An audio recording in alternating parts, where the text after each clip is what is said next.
morning, everyone. Welcome back to the Shepherd Station. We are at the Stockyard in Headland, Alabama, 24 East Church Street on the square. Come by and see us. Great food, great people, great place to hang out. If you can't come see us, go see Zach and Destiny at Mural City Coffee in downtown Dothan.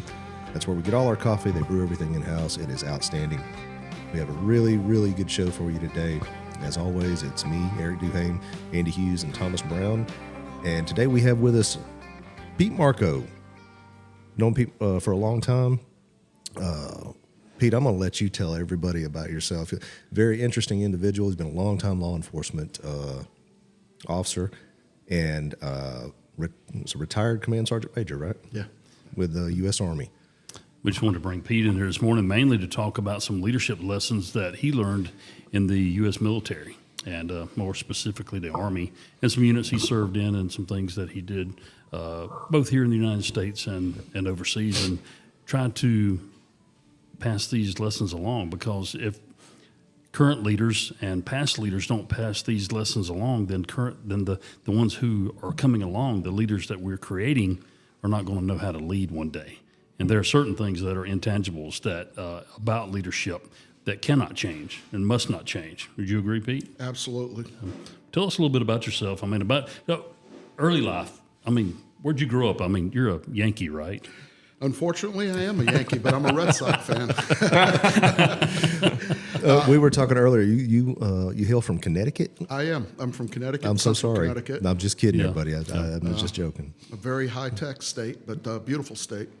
I'm an Army brat. My dad was a sergeant major also, a retired sergeant major, and we wound up in Connecticut because he was part of the dismantling of all the Nike Herc bases that were scattered throughout the Northeast. We actually have one in my hometown. I call it my hometown. That's where I graduated high school. And before you go on, I'm sorry. Can you we move that mic closer to the closer. Yeah. Okay. Get up on the mic, just because when we're recording and everything like that, it'll pick up everything. Sure. If you don't.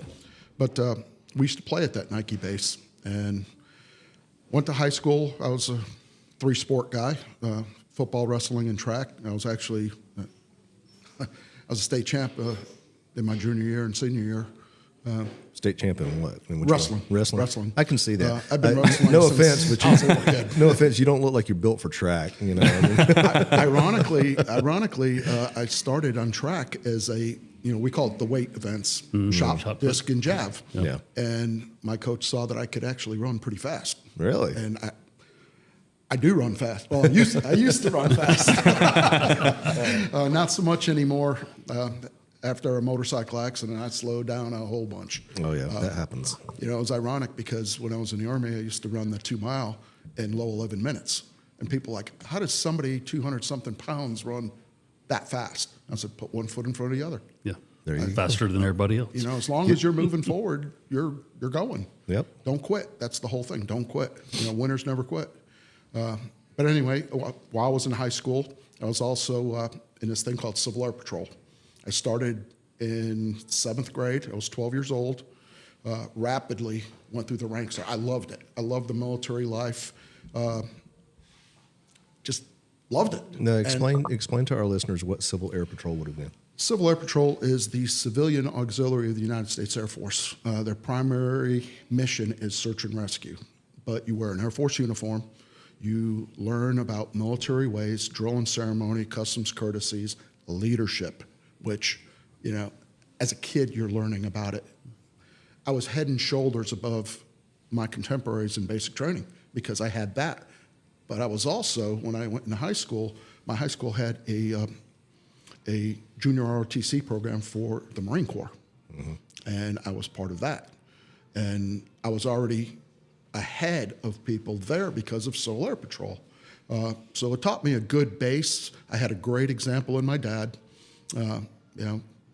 Hard right over the easy wrong, and keep doing. And these, like Civil Air Patrol, those are organizations that we don't see a lot of kids getting involved in these days. Like Civil Air Patrol, the Boy Scouts. Of course, the Boy Scouts I no longer support, even though I was one. But they went far off to the left and let girls in, and let girls be Boy Scouts, and let homosexuals be scoutmasters and that kind of thing. So, but those type of organizations, you don't see a lot of kids getting into that anymore. It's unfortunate. It is unfortunate because it does create structure and leadership. It does. I wanted to be a Boy Scout, but I was too busy. I was that ADHD kid. If they would have had it back then, back before that might have continued on in your older life. So I think my wife coins it as a bull in a china shop that doesn't stop. I was also into martial arts. I did Ishinru karate and judo. So every night of the week, I was doing something. I was never home. I was always doing something. But it sounds like you were doing a lot of stuff that actually put a lot of discipline in your life. It did. It did. Even though I got in trouble a lot in high school, a lot, I'll say this. I had great mentors in my principal, my 2 vice principals, and my athletic director.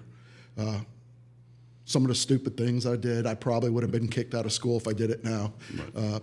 And they saw potential in me, and they coached and mentored me into a path. And I knew I wanted to go into the Army. I knew I did.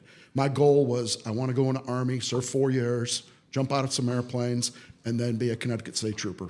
I always wanted to be a police officer, always. But I wanted to do the Army, and then I was just going to stay in the reserve. And the wrestling really got me a lot of college offers, and I turned that down. And then I realized about 8, 9, 10 years in the Army, I need college if I want to advance. Yeah. And so I started taking courses then. But I wouldn't change anything I did. I think it was right for me. Mm-hmm. Let's go back a step. You got a little ahead there, but of course your father was one of the major influences on you going into the military, right? Absolutely. What other kind of influences were there besides the Civil Air Patrol? You've already mentioned that, but were there other influences that drove you toward a military career? Well, the Civil Air Patrol and the JROTC really did, but it was my dad. My dad. I hate to say this. I wanted to be like him. He made Sergeant Major extremely early. My dad was an immigrant. He came from overseas. Within 6 months, he was drafted back overseas. 13 years in, he made Sergeant Major, which is unheard of nowadays. Yeah, that's usually a 15 to 20 year. Over 20. Yeah. Over 20 now, depending on the career field, though. Right. Obviously, in special operations, you get promoted extremely faster than the average soldier. But, he got promoted, and I looked at him, and, I said, I want to be like him. Right. And great influence on me. Great influence. I mean, my dad was a hard worker, and that's probably made me who I am today. It's great to have a mentor and a father figure like that because a lot of kids don't have that today, especially.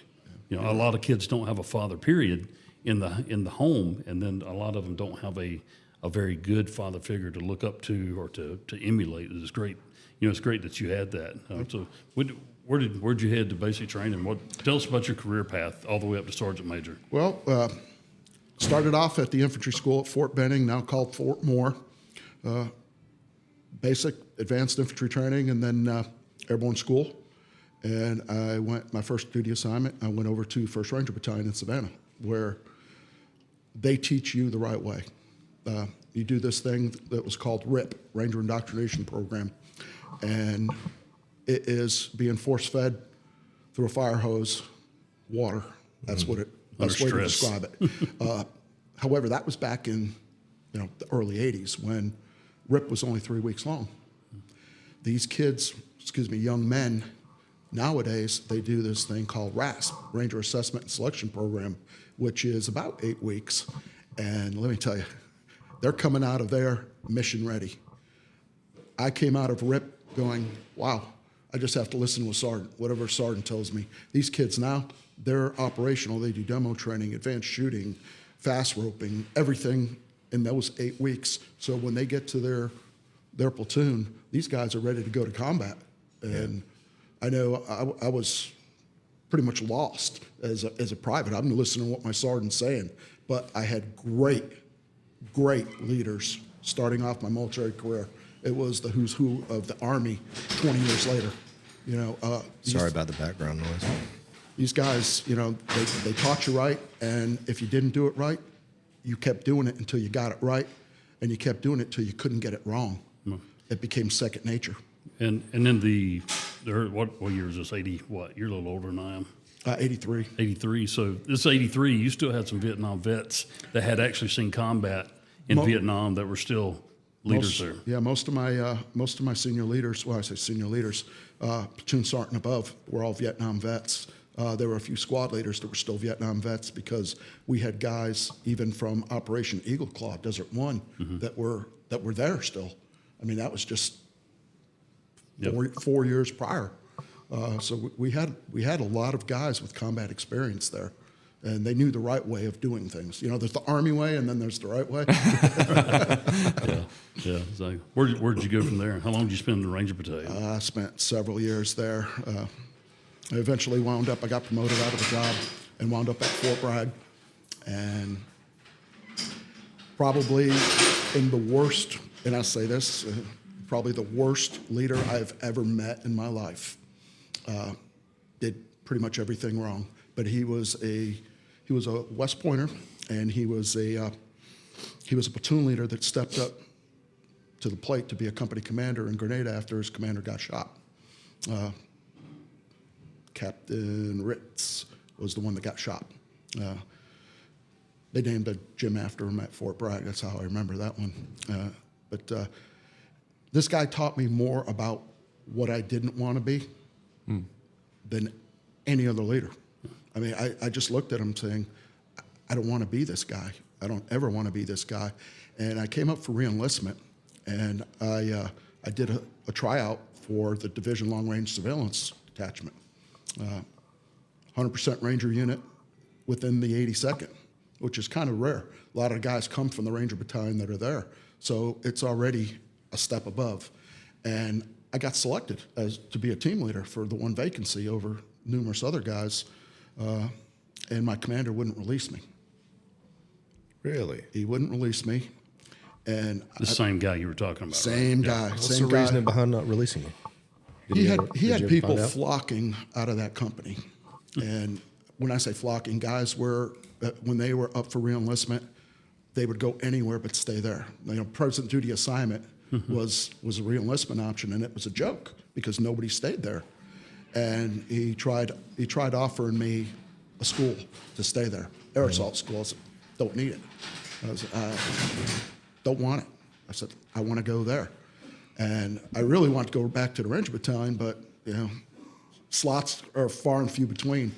Ranger Battalion promotes up, and once you get to a certain level, there's only so many. Staff sergeant is the hardest position in the Ranger Battalion because it is the most prestigious because you're a squad leader, but it's also the one that has the most people getting promoted into. So as a Ranger, you get promoted to staff sergeant quick, and I do mean quick, because you've got all the schools, you've got all the training, and generally you know what you're doing. So when you get promoted, you don't get promoted against your peers in the Ranger Battalion. You get promoted against your peers in the Army in that career field. So you're going to be competing against the guy from, let's say, the 3rd Infantry Division or the 101st or the 4th Infantry Division for promotion on points. You're going to have more points, guaranteed. So we would have a bunch of people, and then this overflow of staff sergeants. Well, they got to go somewhere. You can't keep them there. And when the Ranger Battalion, original Ranger Battalion, 1st Battalion, was created in '74, the Chief of Staff, Creighton Abrams, had this thing we called the Abrams Charter. And you would have to go out and better the Army. He wanted you to be trained the right way, and then you go out into the Army and you try and make the Army better. Right. Because for obvious reasons, you know, due to the training and the funds, Ranger Battalion gets the most training. Yeah. And back then, it was a conventional light infantry unit. There was only 2 battalions, one at Hunter Army Airfield, Georgia, and the other one at Fort Lewis, Washington. Several years later, they created 3rd Battalion, and then they became the regiment, and they fell under Special Operations Command. So now they really get the money and the training. Right. I want to go back to something you said just a little while ago, which was that you learned from that that guy that That what you not didn't to wanna do. be, yeah. Yes. Yeah, what not to do. And my wife and I she just walked through the door actually. My wife and I were talking about this the other day, and I want to know your guys' thoughts on this is everyone's a mentor. It's just a matter of whether or not they're teaching you what to do or what not to do. Amen. Right. Like, No, do I you agree guys, with that. I I, mean, was thinking the same thing. I just didn't know how to put it into words. You put it really well. You Some can of the learn best- something from everyone that you come in. And like you said, it may be, hey, I just learned how not to do things. That's right. You know, how I don't want to be. But, you know, we talk about this a lot on here, how God puts people in certain places. You know, there's a reason for everything. This guy's there to show you, you know, okay, this guy is what I don't want to be. I want to be better than that. And I mean, I agree with that. You can learn something, whether it be negative or positive, from everybody you come in contact with. Wouldn't you agree? Oh, no doubt. I mean, I've served under some good leaders, and I've served under a few bad leaders, and I've served under one really terrible leader who's currently under indictment in the state of Georgia now. But Wow, yeah. you know, Yeah, we all know that one. he finally kind of got what was coming to him. I I believe. can't wait for that one to come out. You know, But the funny part is, I know exactly who you're talking Yeah. about. I've never served under him, and he taught me lessons You've heard him. You've heard of him. what not to do. from his legacy. Yeah, Wow. exactly. So, yeah, I mean, no doubt there's lessons to be learned, both good and bad, both positive and negative, how to do things and how not to do things. And I think you limit yourself as far as being a leader if you don't learn those positive and those negative right, lessons. yeah. Don't just always look at the positive lessons. And I think in leadership schools, and I've never been to any military leadership schools, but hadn't been to a whole lot of law enforcement leadership schools. There's a few little courses here and there, but nothing major out there. But I mean, besides the FBI National Academy, and you know, I had some chances to go, and I just didn't. My family life just wasn't conducive to me to leave for 11 weeks. But you know, everybody should be taught those positive and negative lessons, and leaders should not be. They shouldn't be reluctant to bring out the negative aspects either. I mean, and as a leader, there's things I could tell you that I'm not very good at. Okay, I was not, as a leader, I was not a really good administrative guy. Okay, that wasn't my thing. Number one, because I just didn't like doing administrative stuff because I always wanted to be out in the action. But I ended up having to do it, and I think I've told this one life story before about how I was forced to do some things as a sergeant at Dothan PD I didn't want to do, and then later on, after I was elected sheriff, I went back and said, "Hey, thanks for making me do these things I didn't want to do because it prepared me for down the road for my leadership role down the road." Goes to what he's saying there. It's something you didn't want to do. Right. To you at the time, it was negative. Right. But you learned from it, and you made it a positive down the road. Exactly. And then there's those leaders who are just, like you say, they're just toxic. You're sitting there wondering, going, how did this guy get here? Who planted this guy here? He tested this well. woman here. I mean, you know, why is he wearing this brass on his collar? I'm going to say a good leader is somebody that doesn't know everything. A good leader is somebody that hires people. Absolutely. Wow, you could more say than that him. again. Absolutely. That know more than him and will make him look good. And all he has to do is steer them in the right direction and basically being the boat captain. Yeah. And I've had great leaders that did that great. I go back to when Andy and I were on TAC team together. Andy would go through files, new guys coming in, okay? Because we didn't know everything. I mean, we wanted to, but Andy would go through and he'd call me and say, "Hey, man, we got this guy or we got this guy, and he's this or he's that." And we wanted to grab those guys because that made the team better. You're surrounding yourselves with Excellence. And that is a good principle to live by. You know, it's only going to make you better. It's not going to lessen, you know, what people think of you. It makes you a better person, a better operator, a better leader, better officer, better soldier. Absolutely correct. I'm going to fast forward a little bit in my career because Let's go back a second. Okay. The so-called leader held you back he did. He from did. the selection. Well, You were I'll tell selected and you didn't get to go. What happened? And now the rest of the story. I wanted let's cover Well, that before we moved on.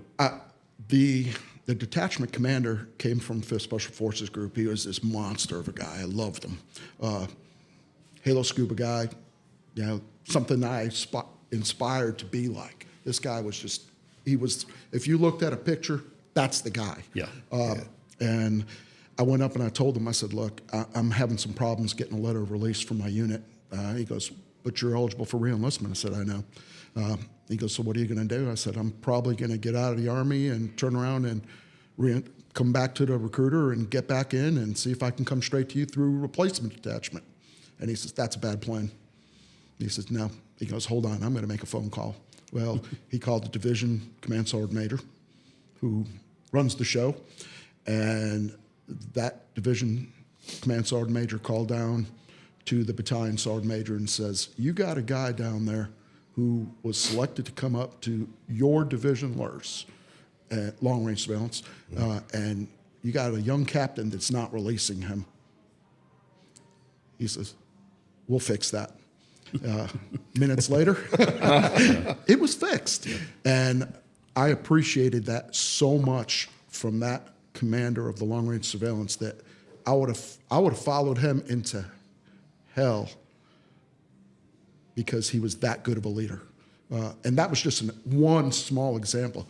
He was one of the best leaders I had. I was fortunate because I had great leaders, but it's those one or two that stood out that were terrible. But I learned from them. I learned what I didn't want to be. Yeah. And years later, I ran into that commander when I was a battalion sergeant major, and my battalion commander and him went to West Point together. And I had told my battalion commander the story about that, and he laughed. He goes, yeah, he was like that as a cadet. Well, ironically, he calls me in, and he says, hey, Sergeant Major, come in my office. And I said, sure. I walk in. I look at him, and he looked a lot different. You know, civilian life was good to him. That's how I'll leave it at that. He was now an attorney, and he looked at me with a big smile. He goes, you were one of my sergeants. I said, of course, I recognized him. I said, I don't know if I recognize you. What's your name, sir? And he says his name, and I won't mention it on here. And I said, great to meet you. I said, you know, you taught me a lot. You taught me a whole bunch about leadership. And his belly went from down here up to here. And he got all happy. And I said, you taught me what I didn't want to be like. And I walked right out. Oh, my battalion commander spit out his coffee. That belly dropped real quick. It was definitely a good moment for me. It was that karma coming back. That's awesome. To find out he had been kicked out of the Army for his third DUI. Yeah. Oh, really? Yeah. That's awesome. Yeah. So made me happy. Did you ever think about going the OCS route, or did you always want to be a NCO? No. Before I went to the division long range surveillance, my battalion commander actually pulled me off to the side.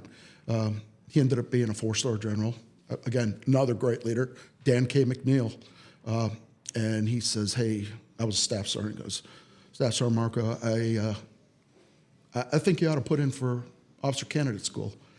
And it wasn't really in line what I wanted to do in the Army, because the officer route is significantly different than the NCO route. And I said, I think I can do more influence as an NCO than I can as an officer, because as an officer, you have to kind of have to watch what you say. You got to play that, party line sometimes, if you will. As an NCO, you kind of speak your mind, and I'm a kind of speak your mind guy. So no, nobody would say that about you. Yeah, I've dropped bombs in places I shouldn't have, and As long as I've known you, you've always kind of spoke what came, across your brain. And sometimes it's a good thing, and sometimes, to detriment. People are like, oh, you shouldn't have said that. I would rather have my pride and speak the truth than. Well, people know where you stand that way. Exactly. And you talk to most people that know me, they'll tell you, yeah, he's Intense. Intense. That's one word. Straightforward. I'm straightforward. Yeah. I really am. You always know where you stand with me. Yeah. Well, people have this misconception, and a lot of this has come since people got woke, after 2020 and after COVID and all this kind of crap. But people seem to think that just because you disagree with someone that you've got to hate each other. I've got a lot of friends, and I'm sure every single one of us in here disagree on some points. Mm-hmm. For the most part, we're probably going to agree. But some points we disagree, and we can agree to disagree and just say, hey, that's the way they are. That's the way I am. We just won't bring that up anymore or whatever. And if we do, then we'll have our discussion and nobody's got to hate each other. It's just kind of like the sheepdog and the coyote. They check into work. The sheepdog beats up the coyote all day long while he's trying to steal the sheep, and they clock out. Perfect. Morning Ralph, morning Sam. Yeah. See you tomorrow. Nothing personal. Kind of thing, nothing personal. Professionals can agree to disagree. Exactly. And that's when you know that you have a good relationship. Yeah. You're not gonna see eye to eye. I told people I don't see eye to eye with everything my wife says. Right. As you shouldn't. We're as anybody opposites, shouldn't. but it's okay. It's okay not to agree as long as how you do it. Years ago, I remember this older gentleman going, "If you fight, you got to fight nice." Yeah. And that's a good way of putting it. Yeah. And he was talking about relationships. Right. But any relationship, whether it's a work relationship or a personal relationship, fight nice. It's okay to disagree. Yeah. But you just how used you a do good key word there also, as far as, in professional. Professional. Professionals can disagree. Yeah. And that was a good term. I like that. Yeah, that's good. And there's another, tolerance is like the word that it's like the buzzword, and it's been completely redefined. And it's like people think that to tolerate somebody is to accept them and to just completely agree on every front. I It's just like- had that conversation with my wife this morning. I just did. And, something came on the news and we're watching, and I don't care what you do in your personal life. If you want to dress like an apple and identify as a cat, that's great. I don't have to accept it. Right. Okay? I'm not going to bash you for it, but I'm not going to call you a cat. You're obviously, Right. A person. But if somebody asks your opinion about it, either you're not going to hide and not give your not. opinion. You're going to be, Oh, yeah. Be honest. prepared. Be Yeah. prepared to hear That's right. the honest coming from me. Right. Yeah. Yeah, absolutely. And that's the most important thing. Because it makes me think of 1984, by George Orwell, and that the whole thing is like that cognitive dissonance, to the whole, if they can get you to say one thing but you believe another, then that's where it all kind of falls apart, right? Yeah. And if you do that, then anything kind of goes at that point. You're moldable, you're shapeable. They can get you to do whatever. And so people don't realize that's the case. People that are just living their life or like believing these things don't understand that's what they're doing. But when you they're speak walking your around mind, like sheep. yeah, when you speak your mind like that, you have integrity. What you say is what you think is what you do. Then you are someone to be reckoned with. Truth and word and deed. Yeah. That's the best way to put it. That's a good way to put it. Well, it's like some of the talks I give and talk about leadership.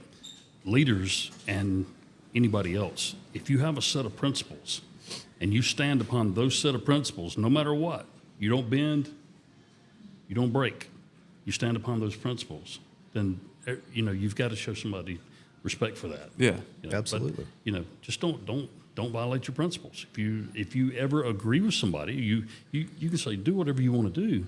But if you accept that and you say you're right, then But you don't agree. then you're wrong. Yeah, And absolutely. It's funny because the Army has, and when I was in the Army, I looked at it, I memorized it, but it was kind of like buzzwords, courage, candor, competence, commitment, just going down the line.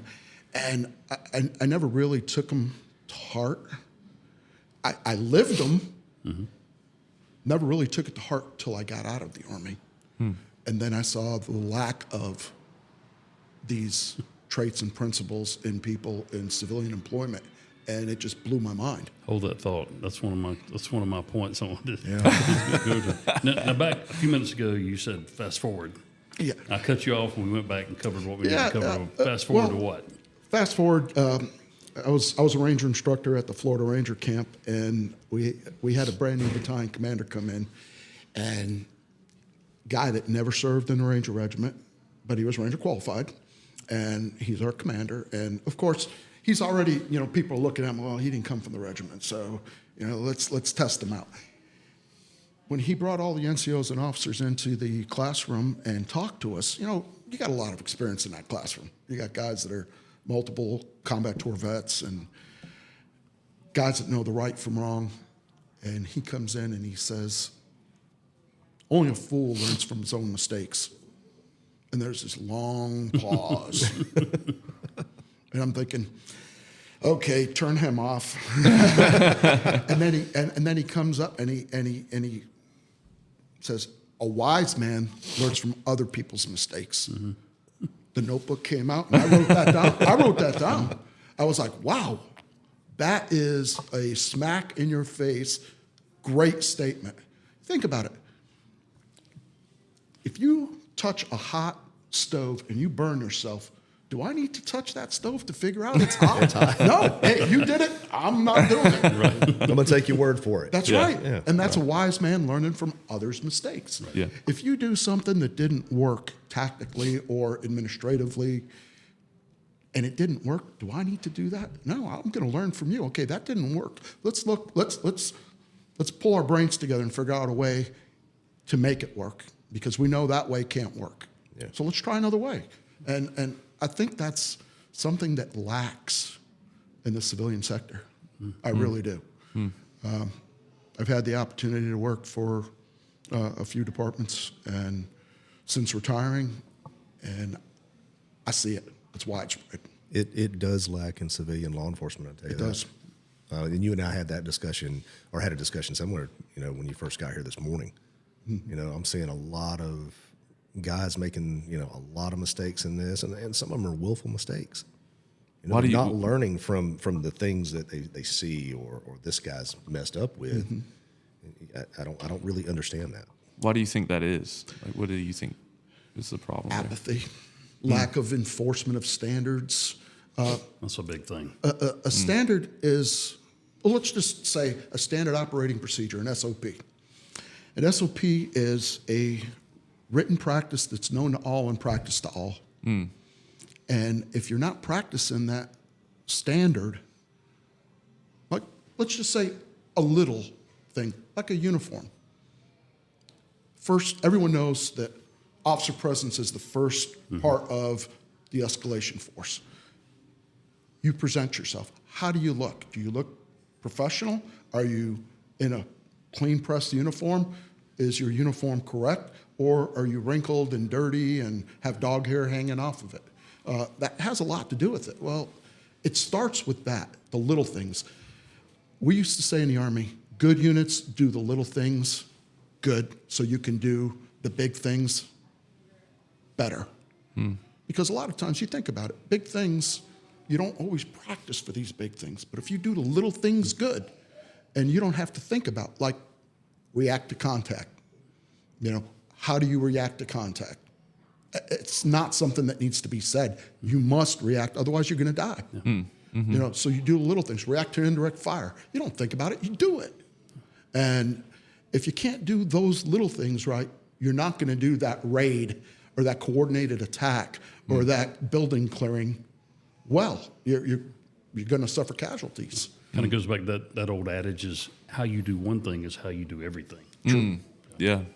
Cut the corners here, you're going to cut the corners there. And I've been guilty of that a lot of times. Really, I have. And it starts, I think it was Admiral McCraven that said, what's the one thing you do, the most important thing you do when you get out of bed every day?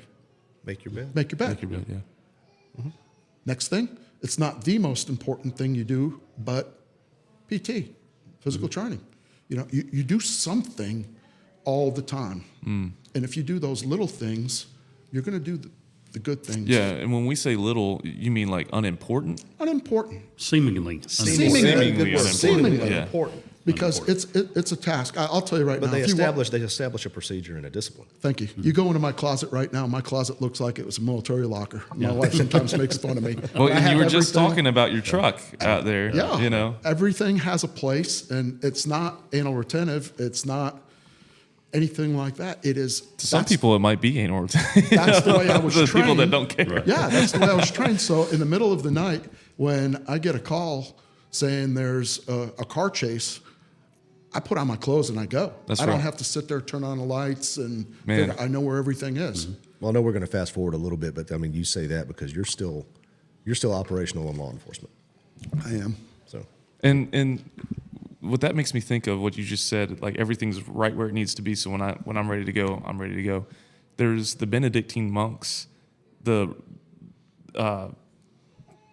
Benedict, the monk that wrote the rules for all these monks. One of the rules was that they had to wear their habit, their robe, I guess is what it was, and they had to wear their prayer sash, and everything, but they had to wear it in bed. So that, and this is not as cool sounding probably as going to do some kind of, I didn't mean to cut you off. No, you didn't cut me off at all. Do some military or law enforcement act. But it was so that whenever God had called them to pray at any time of the day, if they had done a call to prayer, even for everybody to come pray, they were ready. Like they were already ready to go. And that it goes back to, it makes me think of that in everything in life, we don't just do these things, the seemingly unimportant things, just because. Just for because, a reason. Yeah, there's a reason. If it's in order from the bottom to the top, it's going to make everything efficient. It's discipline. It's the discipline, and it's kind of a buzzword, but strict adherence to regulations. And if you do the things that are your standards, you'll be fine. When you start violating your standards or your principles or your ideals, then, okay, well, I cut the corner here. I can cut the corner here. I can cut the corner here. Before you know it, you're cutting a bunch of corners. And it's just... You got a roundhouse. Reverse back to the Ranger Battalion. Reverse back to the box. Ranger Battalion. Our rucksacks. If your socks are supposed to be in the outer left-hand pouch, that's where your socks go. If your grenades are supposed to be in your pouch on the right-hand side, that's where they go. The reason for it, one, it's the standard. But when you need it immediately. You need a first aid kit. It's in that spot. Everybody from the battalion commander to the lowest private had everything in the same spot. Yeah. Because if you That way, needed if somebody it, else needed to they get knew it. where to Thank go. you. Because that would Exactly. really Yeah. suck if I went to reach for a grenade and grabbed a sock. That's Yeah, right. it would. really suck. And Good point there, Thomas. Good point. Yeah. Good units do the little things right. And it doesn't matter if it's the military, a law enforcement, or McDonald's. How many times have you been through McDonald's or any fast food and you order your food and you get the wrong order? How many times have I got the right order? Yeah. That would be a bigger question. Yeah, that's a better question. And they're getting paid, but they're not doing their job. They should check the order. Or, anything you do it the best you can do. If you're a street sweeper, sweep it. Sweep. Street the sweep. English is my second language. It's okay. Sweep that street the best that you can do. I mean, it doesn't matter what you do. Try and strive to be the best you can. Yeah. Experts are people who do the basics the best. Yes. Yes. That's really good. And that makes me think of what Jesus said, in the Bible when he said, if you can be trusted with little, you can be trusted with much. Right. There you go. And it's like that principle, it's like, wow, that's crazy. 2,000 years ago, somebody thought of that, because it's a principle. It's not reinventing the wheel. It's just following what's just already is what been it put out is. in the best instruction manual that we have, and that's the Yeah. Bible. So that's why there should always be a progression of leadership. You should be given, that's why you have privates and you have corporals and you have sergeants and you have varying levels of sergeant all the way up to command sergeant major, before you go to in the officer ranks. But there's a progression. Nobody should be thrust from being a private to being a command sergeant major or a lieutenant. Now, you got second lieutenants who basically go from basic OCS bang, and they're in charge. Of course, there's a lot of jokes about second lieutenants there, and most of them come from real events too, right? Yeah. Yeah. Well, my youngest daughter is the equivalent of a second lieutenant. She's an ensign right now in flight school, and I make fun of her all the time. I want to, sorry. No, I was going to say, before we go any farther, I don't know why it's floating into my mind. You put out a lot of quotes on our Facebook page, that Yeah, saying yeah. certain things. You've got to put out. I mean, I really want to see it. What you just said. It would suck. You know what? To reach for a grenade I and was get a thinking sock. the all right? So exact you same gotta thing. put I was that like, out. maybe a T-shirt or something. That would Don't be reach for a outstanding. grenade and grab a sock. That's a great. There you Yeah, go. that's cool. And we'll put Pete Markow. Pete Markow. There you go. I may have to write that one down. We see this. We see this in law enforcement a lot, especially in small towns, because you get small towns and maybe they can't afford to hire someone who is experienced, or maybe there's just no one out there in the pool that wants that small town chief's job. And we see a lot of cops come out of the academy or have 1 or 2 years experience, and they're thrust into a chief of police job have in no a small town. idea. Have no idea about Yeah. being a cop, much less being a chief of police. And sometimes it's no fault of their own. I mean, these are people just wanting to get in law enforcement. But it's just an unfortunate situation. That you I've see seen a lot this of lately times. too, Andy. I've seen this. You get a guy that is put into a leadership position, and he starts pulling his buddies in there. You know, that they don't have the experience to lead. They don't have they really are still learning how to be a police officer, a sheriff's deputy, whatever. But they're now put in that position, and you see those agencies kind of going downhill. Well, you see a lot of people that pull their buddies in to be their command staff anyway, because they want their buddies there with them. Yeah, but that's not always the best thing. Well, I like to always That's say nepotism at its best. Loyalty means nothing without competence. Yes. Okay. If you've got That's a good somebody, statement. even though they're That's a good loyal, statement right there. even though they're loyal to you as a chief or a sheriff or even in the civilian world, in the corporate sector, even if they're loyal to you, without competence, they're not going to help you. Yeah. Okay, they're not going to help you lead, and they're going to alienate your employees and your subordinates too, because they recognize immediately that these people don't know what they're Well, doing. I'm glad you brought up competence, because a lot of people get in a position, a leadership position, whether it's management leadership, which is a difference, Right. huge difference. They get in these positions and they think, okay, I'm here, I don't have to do anything else. Leaders need to read, leaders need to learn, leaders need to conference with other leaders. They need to conference with their people that they work with, because, well, I'll give you a great example. Before you do that, yeah. you said something, there's a difference in management and leadership. Yeah. Explain that. Leadership is the process of influencing others to accomplish a mission by giving purpose, motivation, guidance, direction, and supervision. I mean, that's like right down the line. Did you write that down? Because you spit yeah, that out that pretty was- well. Yeah. I've that. preached this for years. And Yeah. management is the process of managing resources. Things. I mean, resources, supplies, a warehouse. You don't manage people, you lead people. Yeah. And the process of leading people, it's an art in itself. You're not the person that knows everything. Heck, when I was in the Army, I didn't know everything. I tried to. You know, every night I would read, go to the bathroom, read. I mean, you have to keep learning, because that process never stops. And I was fortunate to have some of the greatest people to mentor me in the Army. I mean, it really was the who's who of the Army. And it made me a better leader for it. And I look at the sign of success of leadership, the people that I was their leader, they're still talking to me. Mm-hmm. And I look at that as, hey, wow, you know, they don't hate me. They didn't alienate me. They respect you. I would hope so. Yeah. I would hope so. Yeah. And I do the same, because I look at the leaders that I respected. I still talk to them. I mean, when I first retired, I was at West Point, and I would routinely sit with a guy that I worked for who was a retired 3-star general, and we would tailgate it, and we would sit there and talk about, you know, solving life's problems and the world's problems, you know. And people come by and they see him and like, wow, well, great. I mean, great leadership. That's what it was, because you want to come back and you still want to talk to him. You know, I never had the opportunity of working for Andy when he was the sheriff. However, he was a great leader at the sheriff's department. I mean, he led by example. And I'll tell you, there was a burglary in progress on the south side of Dothan. I went there. I was one of the first officers that arrived, and I had another officer with me. Said, "You ready to enter?" Okay. Next thing I know, she's gone, and I'm clearing the house by myself. She backed out. And then Oh, my gosh. Then I hear a door rattling, and I'm gun on. I'm ready. Sandy.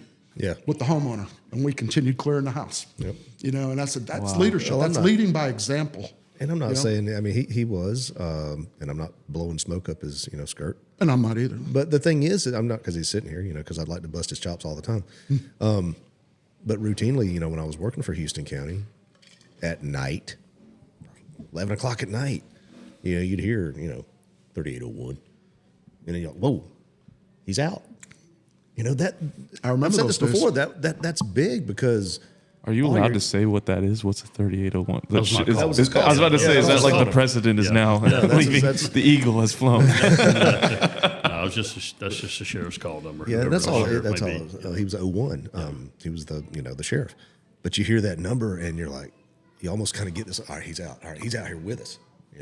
That's cool. And Well, for a young deputy, especially, It inspires sit them. there. It does. It inspires them. That's like a Gandalf the White moment in Lord of the Rings. You know, All right, hold on a second. Let's not make his head too big. Sorry. So. Well, I worked for Dothan at the time, and when we would hear that he was out, the sheriff of Houston County is out, and he is out doing police work. He's actively engaged. He's actively doing police work, and we're thinking, okay, wow, hey, we might need to go to the sheriff's office. Well, my whole thing is I always enjoyed being a cop more than I did being a leader.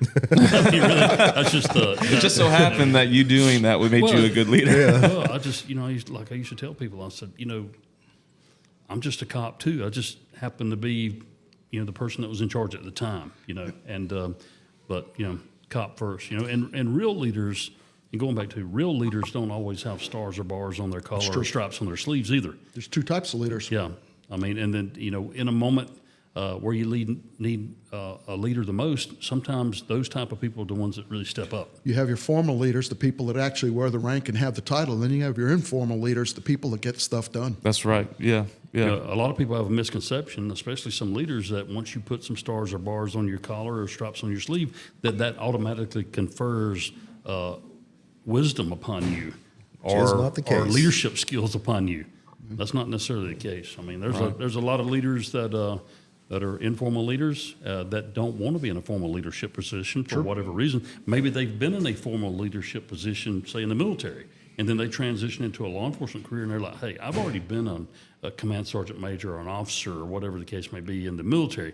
I just want to be a cop now, or I want to be a firefighter, or I want to run, be a corporate team member, or whatever the case may be. But I say that way too much. I've noticed that the other day. That has always been. I've got my catchphrase, and Andy's. I'm gonna start smacking you every time you say it. Do that. Everybody knows that's Andy Hughes. Yeah, but that's just something we need to remember. There are formal leaders and there are informal leaders. That's good. And so sometimes the informal ones are the better ones. True. Well, those are the true leaders a lot of times because they're not looking for the position; they're looking to lead people. That's people go and they look to them. Informal leaders, people look to them and say, hey, because he has either had demonstrated leadership ability or he just has that aura about him, kind of like Jesus, people flock to him. Yeah. And That's a good point. Yeah. it's a great point. He didn't have a title. He didn't have a position. People flocked to him because he was that leader, that informal leader. Well, you two guys, I know you've been on the calls before, where you go to a call, and you may have a lieutenant standing there, and some civilian, they don't recognize the collar brass. They don't see the lieutenant written on the badge versus officer or corporal or whatever the case may be. But then there's this lieutenant's over there, and like you said a little while ago, his uniform. He's dumpy looking. His boots aren't shined. His gun belt's sagging. He doesn't have what I call command presence. You know what that is, what command presence is. And then you got a guy over here that's a slick sleeve private, but he looks squared away. He's confident. He's running the show, He's basically. taking charge at this scene, and the civilian automatically goes, well, this must be the guy in charge. When the guy in charge is I've actually seen that, over I've seen here. it in action. Yeah. Yeah. And then I had somebody tell me this once, and it was really pointed and really had an impact on me. But they asked me who's the better leader, or what makes a great leader is what they asked me, and I said, the person that takes charge. And they said the one people follow, and that's how you always identify a leader is the one people are willing to follow. Yeah. Because you can't make people follow you. You just have to be a good leader, and people will follow. And so, like you said, like there's a great book called Leading from the Second in Command, and that's what it's all about, is being the type of person that's able to lead up while also being somebody that people would want to follow. I'll say this, I said it earlier, leaders read. I've been fortunate to since I was a kid, to have leadership positions, and it's an honor to lead people. Mm-hmm.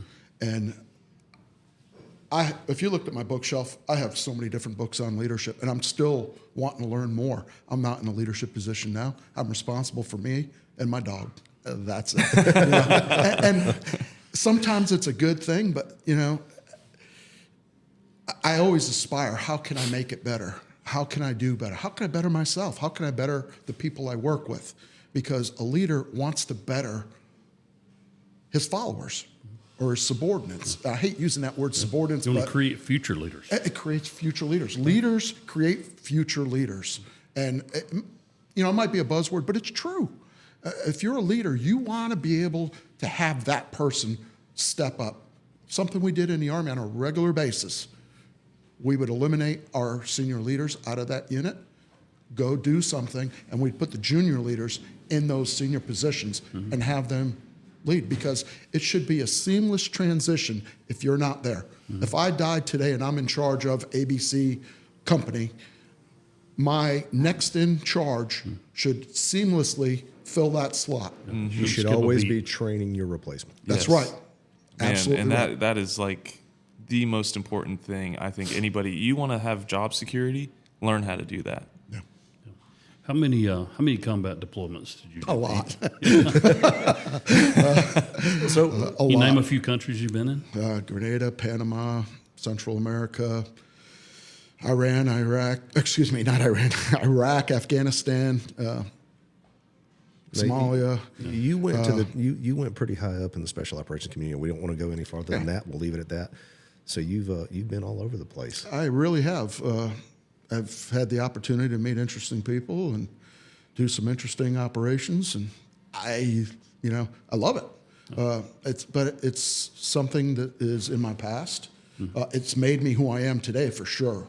I look back and just say, I had the honor and the unique opportunity to do things that there's books and movies about, and work with some of the greatest people in the world. There's no other way to put it. I mean, I look back and just say, wow.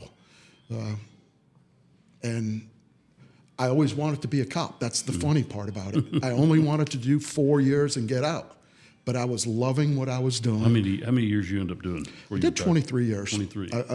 Ironically, I did 23 years. One day I woke up and I just said, I'm not getting any younger.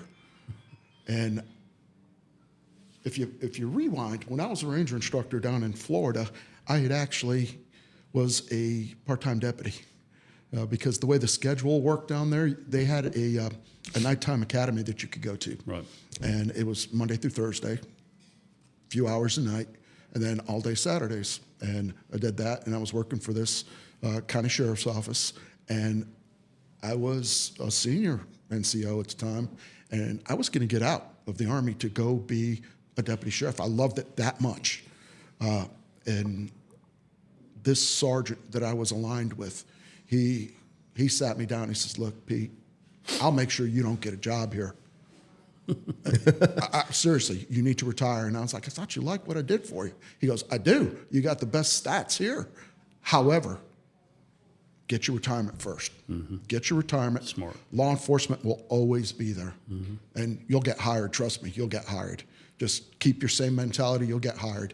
And best advice I ever got. And that was a leader. I mean, he was a true leader. Guys respected him. And You wouldn't see that a lot nowadays because spots need to be filled. Yeah. yeah. Well, and he wanted what was best for you. He did. He did. He knew. I mean, when you got good stats, it makes your squad look good, makes your shift look good. And he was always thankful. He was like, "Hey, man, you're working part-time and you're working harder than guys that are full-time." Because you had a lot of guys that were just there. They're occupying a space. And I find that to be true in a lot of places. It's like, why is he even here? This guy, if I was in charge, I wouldn't hire him. Yeah. And I know in a recent assignment I had, I saw our boss just shaking his head. I won't mention, the title because then it gives it away. He's shaking his head. He goes, "I don't know what to do. I don't know what to do." I said, "Well, what do you got?" And he mentioned something that one of the people that worked there did. And I said, "Well, that's an easy fix. I'd fire him right now. Call him in and fire him." That sends a message to everyone else because it was a repetitive thing. It wasn't a one-time incident. Everyone makes mistakes. Heck, I mean, anyone that says they don't make a mistake is a liar. And especially if you're a leader, you're going to make mistakes. Hopefully it doesn't hurt or kill anybody. You're going to make mistakes. You're going to make bad decisions. Everybody does. You just try not to make those. And if you do make a mistake, recover from it quickly. I mean, like quickly. Own it. Own it and move on. Don't dwell on it. Learn from that mistake and move on. You know, as a leader, there's nothing bad about saying I was wrong and taking the responsibility. I mean, it's hard to do sometimes. It's Says hard. more It's hard about to you, say yeah. I was wrong. I'll We say- should have done this in a different manner. Recently happened to me. I lost a case, if you will. I lost a case file. When I filed it, I put it in another case file. Mm-hmm. And I routinely audit my cases, my case files, because I have a lot of them that are open, waiting for more evidence. And I looked in, I went, oh, I got a case file inside of a case file, which, you know, wasn't a big thing to anyone else, but to me, I went, oh my God. So I went and told my boss ASAP. I said, hey, look, I messed up. This is what happened. I went to the ADA. I said, hey, look, I messed up. This is what happened. And then I called the victim and said, look, I messed up. This is what happened. I'm on it. I apologized. I got no excuse. I screwed up. I'll be on top of this. And I hate to say it was one of those low-hanging fruit cases where you can solve and fix the problem fast, but it was. And I misfiled it, and it was a screw up on my point. But, you know, could have easily said, okay, well, you know, your case has now come up. Nobody would have known the difference. Right. But I would have. Yeah.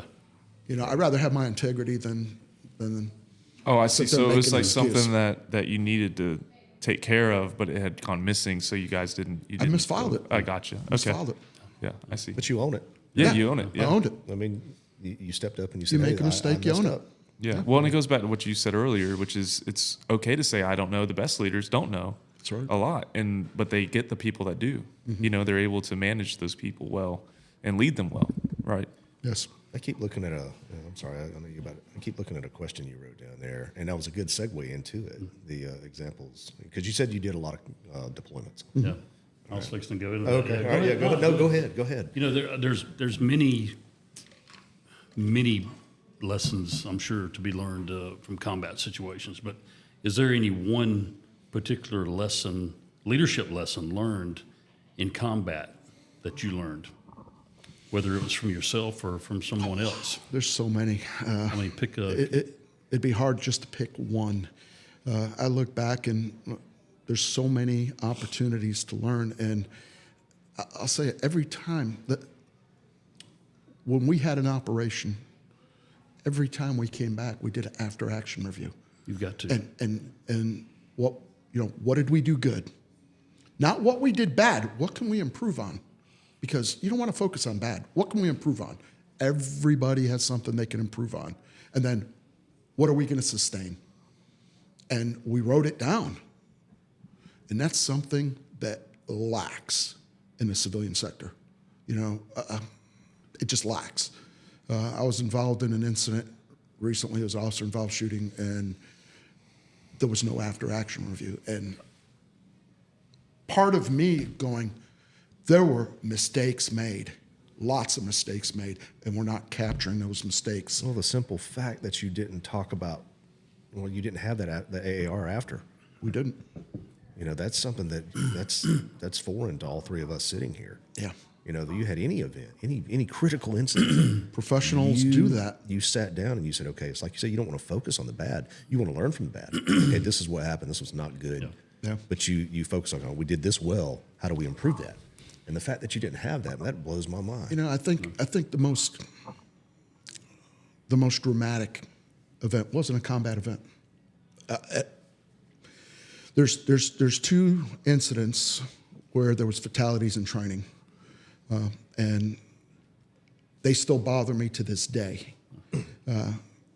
One of them was a free fall jump into Joint Readiness Training Center in Fort Polk, Louisiana. At a training brief, we were talking about, you know, the way the military does things. It's green, you're good to go. Amber, you know, you need some training or you're not fully trained. And then red, you're not trained to do that. Our unit was jumping both static line and military free fall into the training center. And the commander was briefing that we're not fully trained. However, we are operational. And I raised my hand and I said, negative, sir. Those two can't coexist, can they? I'm not going to allow that. And sure, I didn't support my commander, but it was the right thing to do. The hard right over the easy wrong. And I said, negative. I said, we have 5 people that are green on military free fall, which meant, we could do night jumps, we could do oxygen jumps, combat equipment jumps into a unmarked drop zone. When I say unmarked, unlit. Yeah. Tactical drop zone. And the teams that were jumping were red. And of course, the person we were briefing, he was a 1-star, and we were telling him, well, the reason we're green is these are my operations guys and me. I was one of the unit leaders there, and I said, we're green because we're not out training doing all this stuff that these guys are doing. We're focusing on our insertion techniques. It wasn't just jumping, the fast roping, rappelling, waterborne operations, et cetera. And they said, okay, well, I'm thinking they heard what I said, and we still were given a green light to do the operation. Well, we're flying out there, and we flew low level from Fort Bragg to Fort Polk. Low level means you're doing this stuff, and you're getting sick. And everybody was sick. Everybody was throwing up. We get up to altitude. We put out the static line jumpers, and then we start circling up to go up to 10,000 feet, and we're going to jump. When we're looking out, the primary jump master, I wasn't the primary jump master, it was one of my operations sergeants, he's looking out, and we did racetracks, which meant you kept on going around because he can't find the drop zone. It's dark. I mean, dark, 0% illumination. Forecasted winds at altitude are 33 knots, which means our release point, if this is the drop zone, our release point's out here. Yeah. Right. For us to get back to the drop zone. And I already have a bad feeling about it because I know that the guys aren't fully trained. And I've voiced my opinion. I got on the radio, our tactical satellite, called back Fort Bragg, said, look, this isn't a go. We need to air land and we need to truck in. This isn't good. We can't find the drop zone. You're going to jump or you're going to be fired. And to this day, it still bothers me. I should have told him what I wanted to tell him. And I said, sir, we cannot identify the drop zone. Yes, you can, and you will jump. Well, we jumped, and we had a fatality. Oh, my gosh. He was sick. He comes out of the aircraft, backsliding and turning. When he deploys his parachute, he gets wrapped up into his parachute, plummets all the way to the ground. I was an extremely experienced skydiver, both military free fall and civilian. So during the investigation, all the people coming in all know me. And they said, what happened? I told them the truth. And I was talked to by that leadership, which, on one hand, bad leaders right there. They were part of the 5 that I had for bad leadership. And I said my piece. And it drastically changed after that, the way they did operations. The second one was when I was in... Can I ask a question about that? Yeah, sure. Before you go into the second one? Was anybody held accountable for that man's death? Absolutely not. Oh, my Are you serious? Swear to God. And still to this day, it bothers me.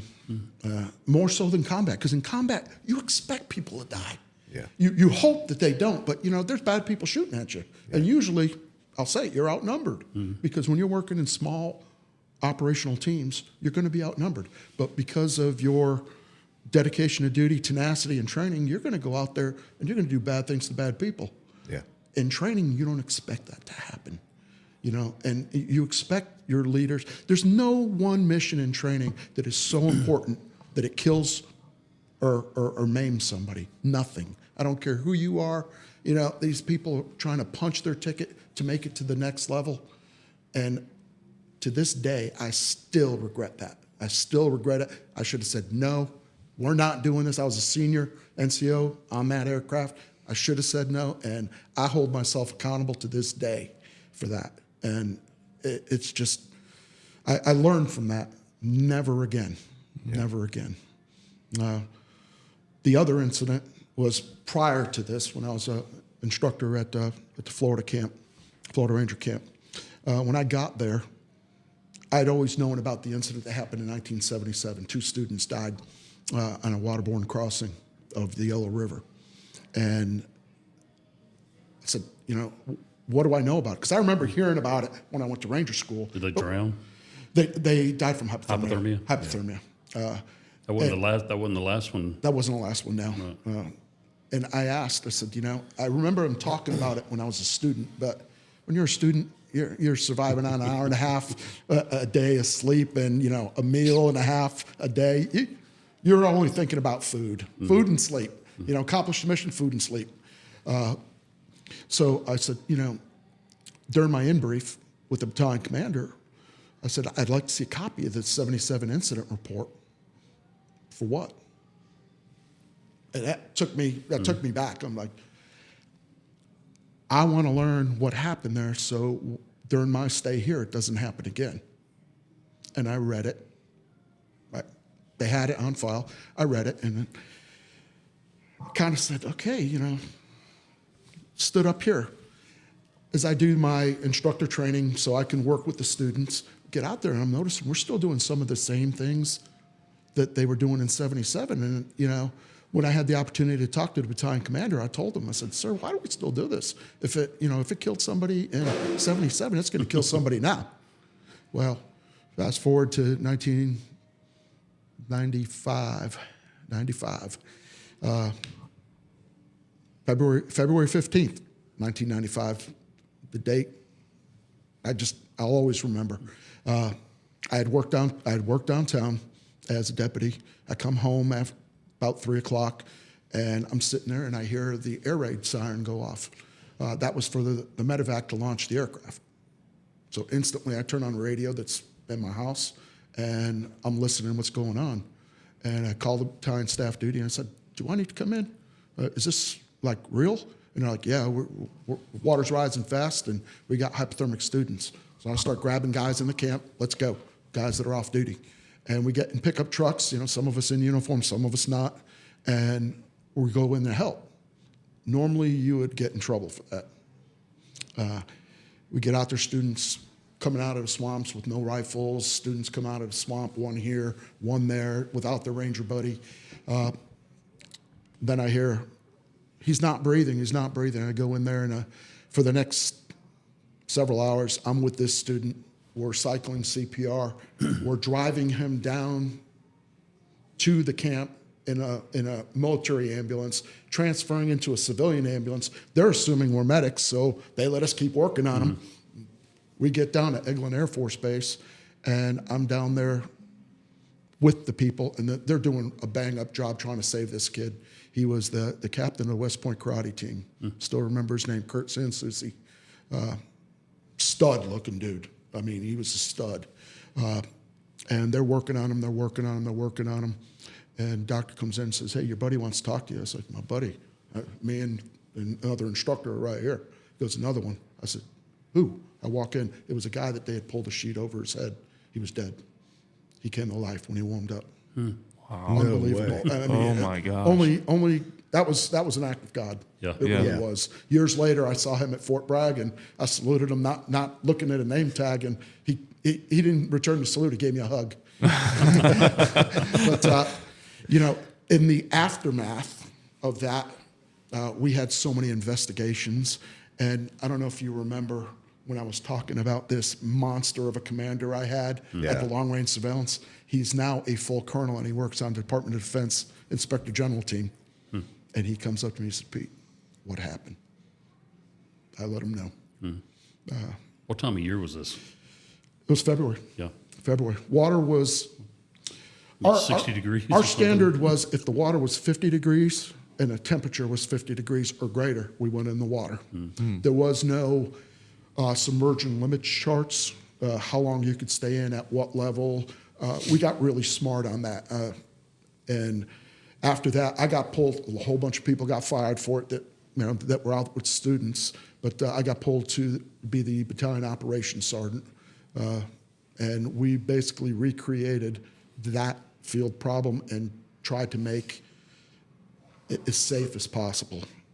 You know, it's a high-risk environment. People shouldn't die in a high-risk environment, but the culture at the time was if you turned around, you failed, and you would be on the first train going to Korea. Wow. As an instructor, which as a Ranger, you don't want to go to Korea. Right. You know, there's no, at the time, no airborne unit there. You know, you didn't want to do that. Yeah. And ironically, we had between the three companies, each one had a platoon, about 40 men each. My company, the guy that was with them, the guy made a great decision. He said, we're not going in the water, we're hitting the high ground and we're walking up.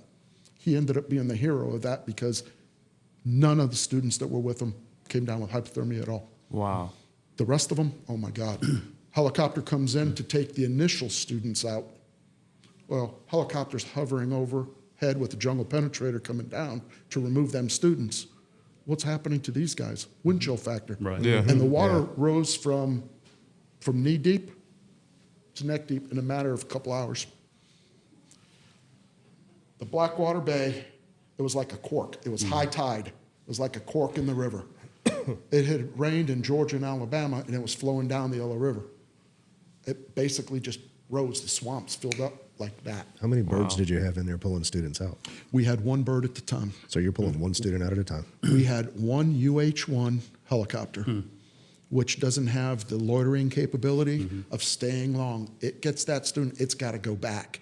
And then it's got to refuel. Well, that's what happened. It got to Eglin. Well, weather came in, fog, it couldn't come back. Nothing against women at all. I love them. I'm married to one, and one gave me birth. We received medics from Fort Benning for every class. That entire group of medics that came down from Fort Benning, that class, were all females. They were small females. Well, Ranger students, a little bit bigger, a little bit heavier. These girls, bless their hearts. I mean, they're good people, but they couldn't drag those guys out. They didn't know the area, the training area. It just didn't work. Just one thing after another was wrong. Everything Wow. that could have happened, happened. Wow. And the guy that was a primary instructor that night was a good friend of mine, it still is. And we talk about it often, about the things that happened because of the command climate that was there. That battalion commander that had set up for failure should have been fired. Yeah. He retired as a one-star general. And it's sad, but it ruined careers, and because of that, 4 students are dead. 4 students are dead. 4 students died from hypothermia. Oh my gosh. 4. From that same. That incident. Wow. Technically 5 did, but 1 came back to life. Yeah, the one that you guys were with. Yeah. Man. In a situation where lessons should have been learned from 20 years prior. Yeah. Thank God that now every year they do a commemorative walk and they talk about the lessons learned from that, so it'll never happen again. And that's my legacy. If one thing in the Army, I got to do a lot of cool stuff, but that's my legacy in there, because they read my after-action report to all the instructors. And I tell the battalion commanders, I'm like, that is the greatest honor I could have, you doing that, because if it saves one life, again, combat, you expect to lose lives. You don't expect to lose lives in training. Man. That's just wild. Yeah, it's amazing. I think we touched on this a little bit before, but as far as leadership principles that you learned in the United States Army, do all of those same principles apply in the 100%. civilian sector? 100%. Yeah. A lot of people think, well, that's the military, things that they do in the military, and the way they do things in the military don't apply to the civilian sector, or even the law enforcement sector, being a, quote, paramilitary organization. But some people think that it doesn't apply. And there may be tweaks there to certain principles, depending on the environment you're using them in. But talk a little bit about that. How do those same leadership principles apply to the civilian sector the same way they apply to the Army or to the military sector? I'll say this. There's smart people that come up with these leadership principles, leadership traits that the youngest of soldiers start learning. The first line supervisor, we'll just use infantry because that's the largest group of soldiers in the Army. a team leader, you're responsible for 3 to 4 guys. We always use the 3 to 5 principle, but 3 to 4 guys for a team leader. It's a young sergeant, possibly E4 specialist, 19, 20, 21 years old. It's the beginning of progressive leadership. That's where you start getting your leadership. The Army does it right. They select a person based on their demonstrated leadership abilities. They train that person, then they promote that person.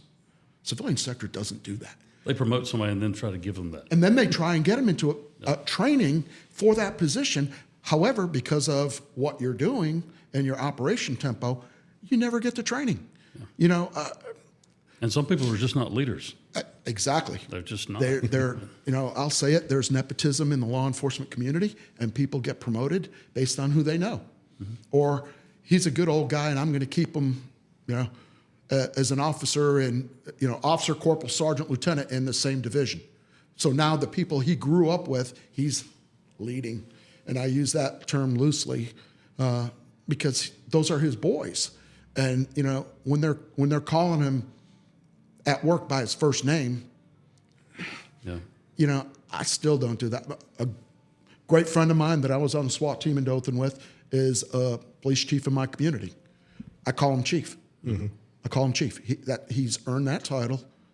And if I call him by his nickname, his guys are not going to respect him, and he will be called that by his guys. So, you know, it slips every once in a while, just like, you know, certain words out of my mouth, but, you know, when I get intense. But I'm proud of you. You haven't let one of those slip. That's pretty good. Yeah, making it easier on I'm me. working on it. I have a couple, you know, I'll say this. There's something a lot of people don't know about me is English really is my second language. I started speaking Polish, and I didn't speak English till I was 7 years old. Wow. Wow. And I had an accent for years, and I've lost it. Well, I don't speak like the folks in Alabama, but I don't have the accent that I had. Did nobody bring any Polak jokes? No, I didn't bring any polo. If I'd have known, I would have had one. So what you're saying is you don't have the Andy Hughes Southern drawl. I do not. I do not. But the funny part is when I ask people, I was like, you know, do you speak Polish? No. No. Dumber than a Polak. That's good. And I'll say this, Polak is not a derogatory term like everyone Right. thinks. That's actually the word for a Polish person in Polish is Polak. Yeah. You know, so it's kind of funny. People have made it derogatory, but it's I not. learned something new about you well, today. I'll tell you one thing too is that the Polish people are some of the hardest people. I mean, they're hardcore because they've come through so much. I mean, A lot they've of lived adversity. through adversity, a lot of communism. I mean, it's just you know, it's been one adverse situation after another. In Poland, some of their special operations team, the Grom, they're really hard. Those guys are hard. dudes, man. You know, I've had the opportunity to work with them, and they are the only word to describe them are intense. They are very intense. Yeah. Yeah. But, Man. you know, You touched on something a little while ago. You said it's nepotism, you know, at its peak there with a lot of law enforcement agencies around this area. Do you see it more with smaller agencies, or you know, there's not a lot of really large agencies around here, Dothan being the largest. You got Enterprise, Ozark, Eufaula. Do you see it more prevalent with the smaller agencies, or do you see it in every one of them? well, I've had the unique opportunity to work, you know, like I said, in several agencies. Worked up in Atlanta and Gwinnett County, which that police department was huge. Donald Trump, huge. And then Dothan, and now where I'm at in Geneva County. And ironically, I see it at all levels. Yeah. At all levels. You know, he's a good old boy. We're going to promote him. Or we don't want that guy promoted, so let's change the eligibility requirements and not promote this guy. It's everywhere. it happens from NYPD all the way It down. does. I mean, NYPD and LAPD are supposed to be the standards for law enforcement, and you see it there. Yeah. People getting promoted, or, you know, worse yet,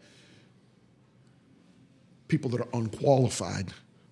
Forget the nepotism. People that are unqualified because they're busy chasing schools, and Never I'm going to work. get this school. I'm going to get this school. I'm going to get this school, and they don't have the street experience and the interaction with other officers' experience. They're qualified to do everything but have done nothing. They look great on paper.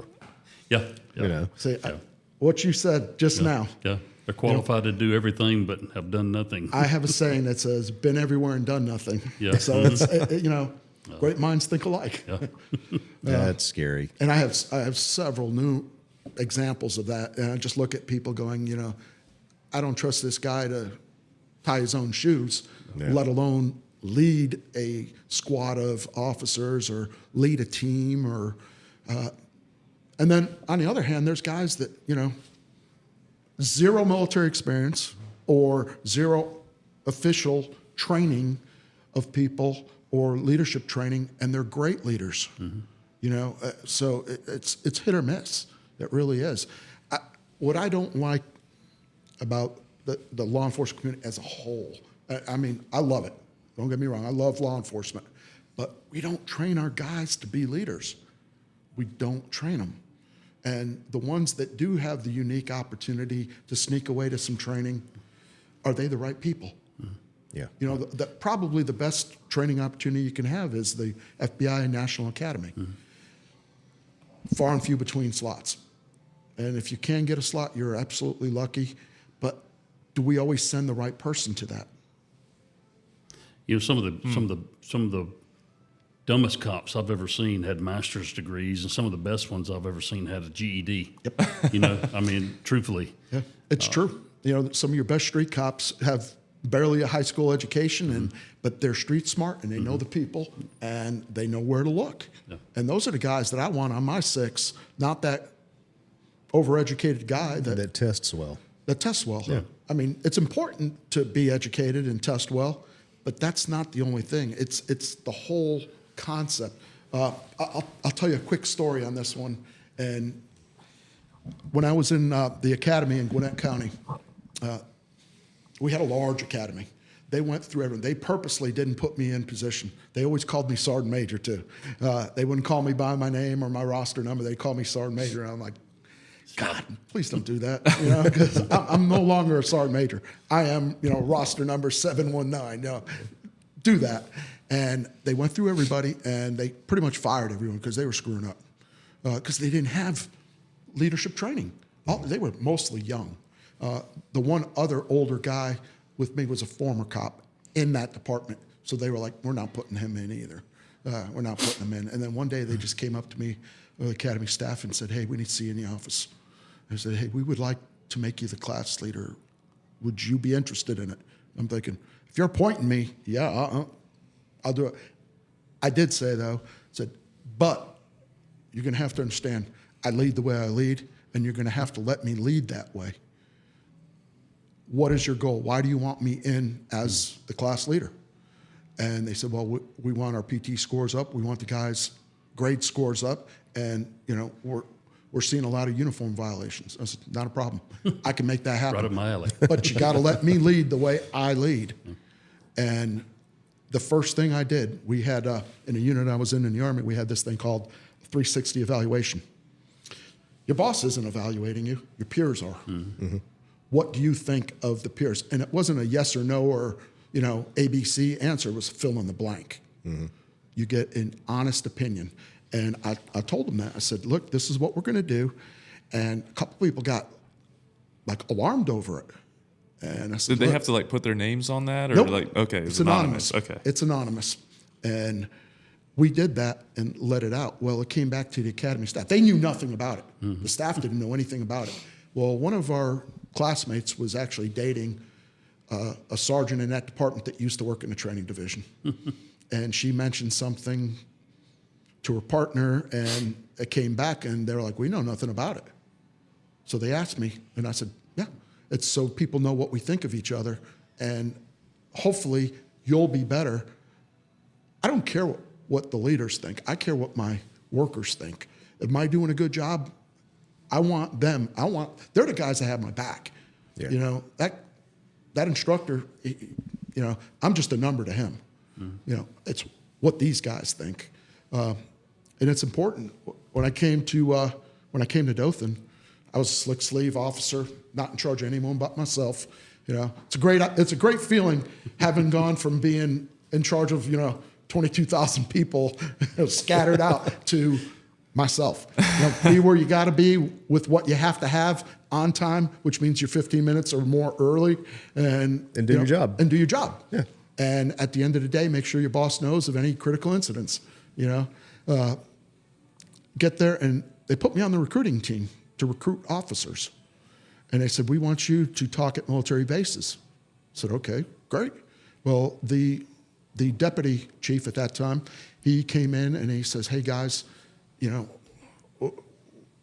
we need you guys to step up your game on recruiting because we're not, we don't have positions filled. And I said, well, I got an answer for you, Major. I said, it's a simple answer. It's retention. It's not recruiting, it's retention. You're not keeping the people that you're recruiting. Yeah, your back door is just as big as your front door is. No. It was actually pretty big. It was pretty big. And I told them flat out, I said, look, the best way to find this out is what we did in the Army. The Army has figured it out, or the military itself has figured it out. I said, do a command climate survey. It is 10 questions, fill in the blank, what they think about different things. And he says, okay, I'll have you headed up. Granted, I'm a slick sleeve. I've been there 6 months, maybe 6 months. And I'm like, that's easy. I've got this on a computer. I can just change the heading from us Army to Dothan PD. And I emailed it out.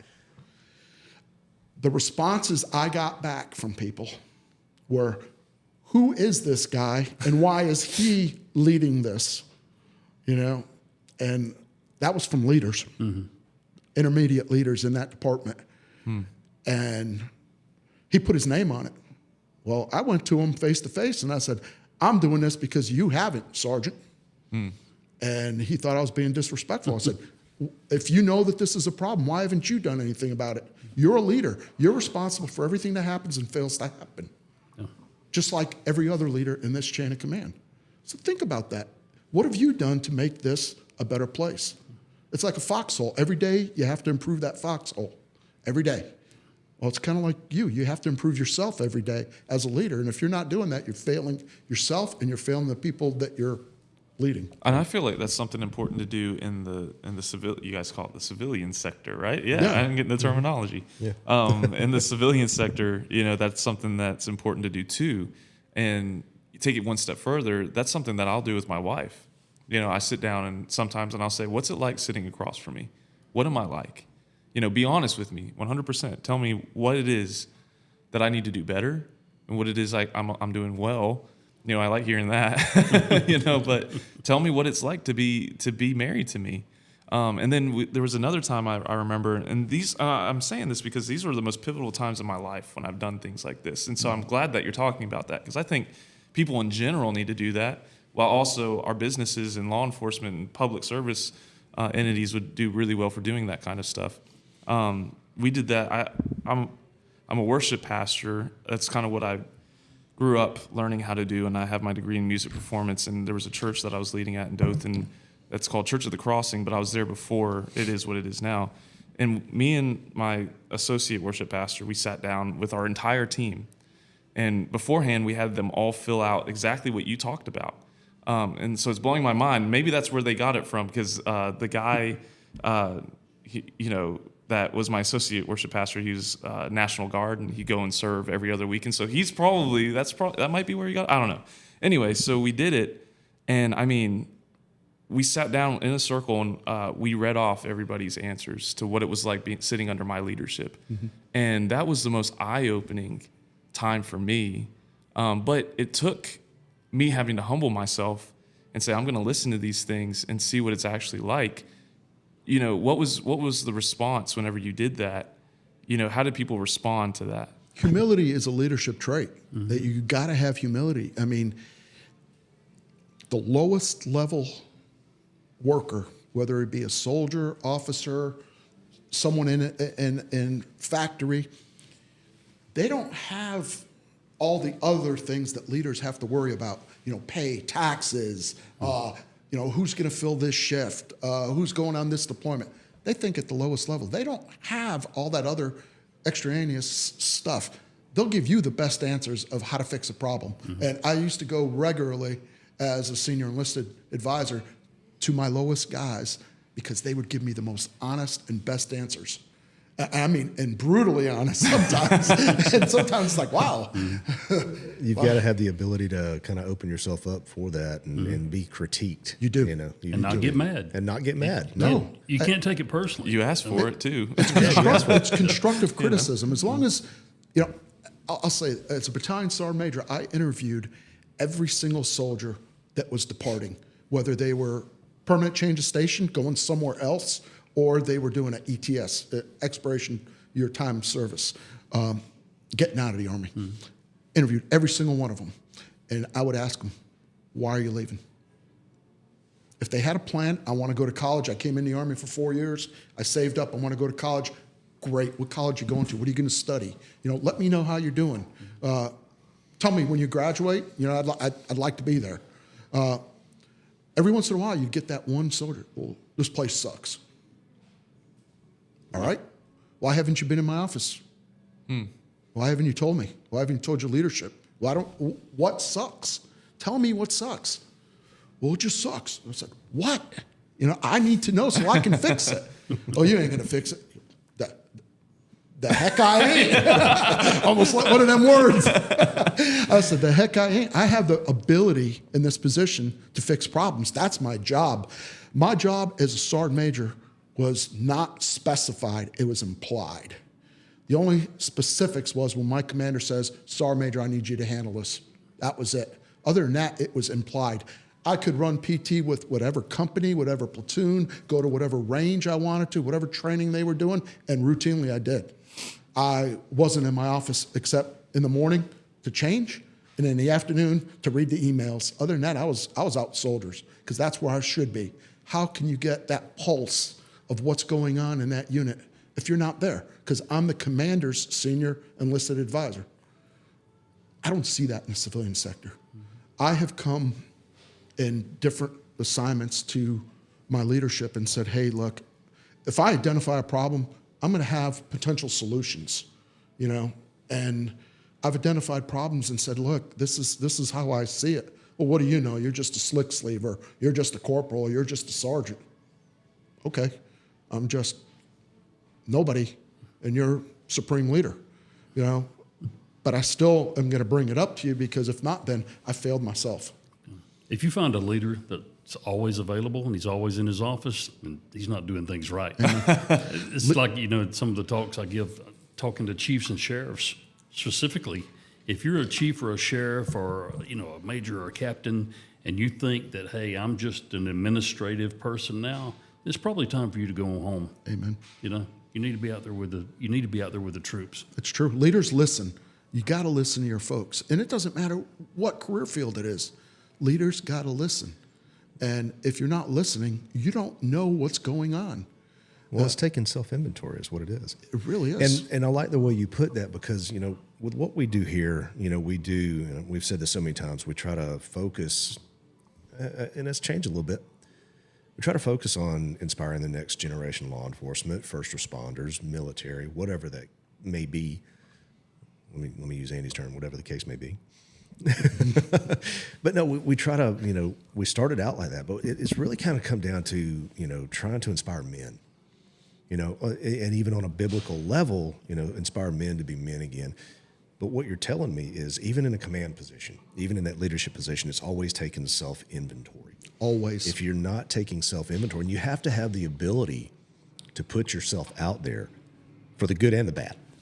Because you're not going to better yourself if you only hear the good. You're right. I'm glad you said that, because I was gonna try and mention this earlier, but since you brought it up, it's perfect transition. Of course, going back to military, unit I was in, you did a selection process, and the selection process went on to a training course. You did the training course, and then you got to your unit. Every day in that unit was selection, every single day. Because you're only as good as what you did today. Mm-hmm. And, like the SEALs say, the only easy day was yesterday. Mm-hmm. Yeah. It's kind of kind of corny, and the SEALs have coined it too. So, but I agree with it. It's true. Yesterday was the easy day. Today is what you focus. If you screwed something up, fix it. Don't dwell on it. Move forward. The next day, don't do that mistake again, because a mistake is a mistake. A form of what's the word I'm looking for? If you keep making that same mistake, it's not a mistake. Stupidity. It's now a habit. It's a habit. I mean, it's what you do, and you don't want to do that. And at that point, you're not being honest with yourself if you keep making that same mistake. Yeah. It's okay to make mistakes. I mean, we all do it. Everybody does. Everybody does. Anyone that says they didn't make a mistake is a liar. It's kind of like in law enforcement.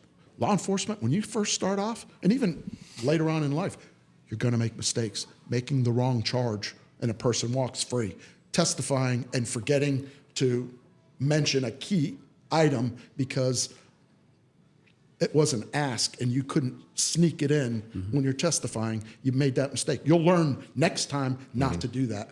Every time I testify on a case, I write notes. I'll have a notepad with me. I write notes. And I don't want to not learn, if that makes sense. Every day. Even at your level now, even after absolutely a successful career in the military, what I would call a successful career in law enforcement, you're still at that point that you want to learn every day. The day that I stop learning and I don't want to keep moving forward is the day that I'm going to retire for good. No. Yeah. Because then I am no longer relevant and I'm no longer good to what I want to do. No. Pete, you were talking about leadership training a little while ago, and that's what the Army does good, and sometimes the civilian sector, the law enforcement sector doesn't do that. In addition to leadership training, one of the things that I think is very important, I think you probably agree with me, and I want you to expound upon this, and you certainly saw this in the Army too, is mentorship. If you've got leaders mentoring future leaders, and the first thing you got to do is you've got to identify those future leaders. You got to look and say, that guy, that girl, they're going to be a leader in the future. I need to kind of pull them under my wing and nurture them and mentor them and give them some advice and bring them along too. I think it's important that we identify those out there that are going to be your future leaders and identify those who will not be future leaders. Yeah. And that mentorship is very important. And even for retired cops to mentor younger cops, because leaders in a law enforcement agency don't always have time to mentor people because they're too busy commanding, and things are evolving at a pretty quick pace, especially in larger departments where the call volume's high, and then you've got a lot of people coming in, a lot of people going out. You got retention issues, recruiting issues, and that kind of thing. But I think in the law enforcement sector and certainly other sectors, we need to focus on mentoring. You're right. Younger people. I'll say this: mentorship is probably one of the least things that I see in law enforcement. But when you can find a good mentor, tap them for everything they know. And I've been lucky. I've found some good people around here that I haven't worked for. Yeah. I know I've talked to you way back in the day, and when you were with Dothan, and I remember talking to you about it and listening to things you said. I've talked over the years. I've talked with you, and it's finding those guys that have been there, done that. Sometimes you have to, if you want to excel, you have to go find those guys. And I'm going to say this: there's no formula for saying who's the right guy. Right. Really, there's not. The unit in the Army, during their selection process, you can't put the finger on why they selected you. Some guys go through selection 5-6 times, never get selected. Some guys go once and get selected. Nobody knows what the magic is. Who is that person? But whatever it is, it's right because those people are the right guys for the right job. And in law enforcement, with the mentorship, you have to find that right person. There's some people that do street crime much better than others. Tap them for it. I mean, there's a guy, and you guys both know him, Pepper Mock. He is like a bloodhound for marijuana. How do you do this? What do you do? I remember when I first got there, I'm like, this guy's good. He can find it. I got to tap him, who became a great friend of mine. I learned from him. other guys, Bubba Ott. Everyone knows Bubba. He was my first lieutenant when I got there. He was the coach. You would take guys and in brief, when you left in brief, you wanted to go out there and you wanted to find the guys with warrants, with dopes. You were going to save the world because he did that football coach speech, and he did it well. And I was like, yeah, that's not me. I'm not the coach. Yeah. I'm the guy that says, hey, do your job. Yeah. Both those guys were real go-getters. They are. And I was fortunate to be on the SWAT team with both of them.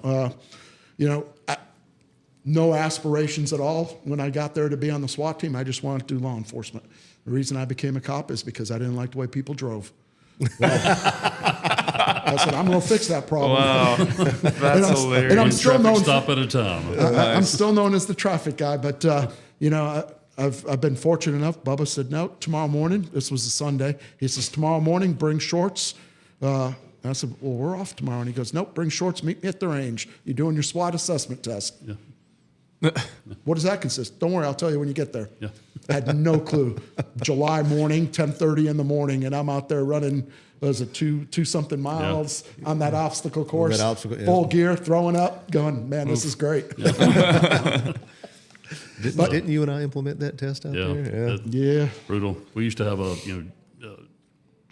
Jamie Short. Oh yeah. Jamie was 20th SF group guy, and Jamie, sometimes when I was team leader, I'd make the mistake of letting Jamie be in charge of PT. Yeah, but we would take that. Jamie had this famous thing for PT. We would do the Indian runs with a 45-pound plate, and we'd go all the way up to the turnaround point up there. Man, you'd be so puking and just throwing up, and just it was. And he was still he was still good to go. Yeah. He was a stud. He was a PT stud, that's for sure. I mentioned another one, and it sounds bad. I'd never worked for a female in the Army. Mm-hmm. Never. Mm-hmm. The first time I actually worked with females was when I was a senior NCO. So I just wasn't raised with it. So they weren't in the Ranger Battalion. No. And really, the first major time was on deployments. Yeah. On deployments, because you're routinely working intel and everything else. Well, I got here, and I remember my lieutenants were switching out, and I was a corporal in patrol, and I was getting a lieutenant, Rachel David.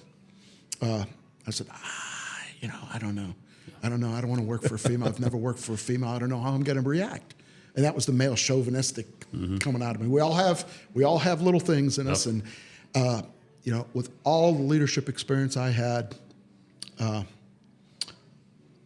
didn't give her a chance. I was like, no, I don't want to work for her. I don't want to work for her. When I left her squad to go to training, I came up to her and I said, Lieutenant, I need to talk to you. And she's a very high energy, motivating kind of person. Yep. And I said, I owe you an apology. And she says, for what? She always called me Pedro, nickname.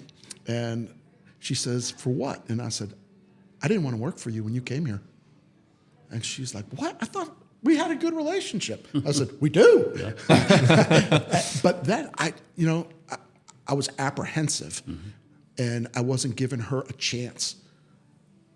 She was one of the best leaders that I've ever worked for when it came to looking out for your people, taking care of your people, filtering out the minutia from higher levels. Great. When I came back to patrol, she was a lieutenant, and I was one of her sergeants. She's made it to captain now. Yeah, she made it to captain because she's good.